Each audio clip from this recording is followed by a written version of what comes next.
এই সংসদ নির্বাচনকে কেন্দ্র করে উৎসবমুখর পরিবেশে যারা ভোট প্রদান করবেন তারা তাদের নির্বাচনী এলাকায় চলে যাচ্ছেন।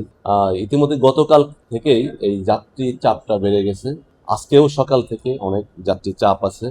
এখন পর্যন্ত আমাদের সকাল থেকে প্রায় 16টা আন্তনগর ট্রেন বিভিন্ন গন্তব্যে ছেড়ে যায়। এছাড়া মেল কমিউটার ছিল।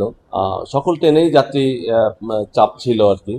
তো নির্বাচনকে কেন্দ্র করে রেলওয়ে কর্তৃপক্ষ থেকে একটা পূর্ব প্রস্তুতি ছিল যে এই সময় যাত্রীর চাপ দেখা দিতে পারে বা দেখা দিবে।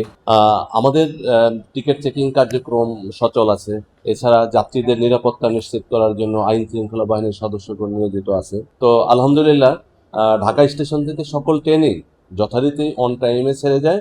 একটি মাত্র ট্রেন শুধুমাত্র বুড়িমারি এক্সপ্রেস ট্রেনটা আমাদের ঢাকায় 3 ঘন্টা 35 মিনিট বিলম্বে ঢাকায় ইন করে এবং কিছুটা বিলম্বে ঢাকা থেকে তার গন্তব্যে ছেড়ে যায়।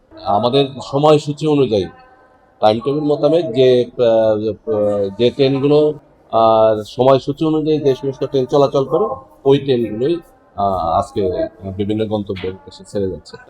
এটাও আমাদের প্রস্তুতি আছে। বিভিন্ন স্টেশনেই অলরেডি রেলওয়ে কর্তৃপক্ষ থেকে নির্দেশনা প্রদান করা আছে যেন যাত্রী সাধারণের যাত্রা নির্বিঘ্ন হয় এবং স্বাচ্ছন্দ্যময় হয় সে ব্যাপারে রেলওয়ে কর্তৃপক্ষ থেকে ব্যবস্থা গ্রহণ করা আছে।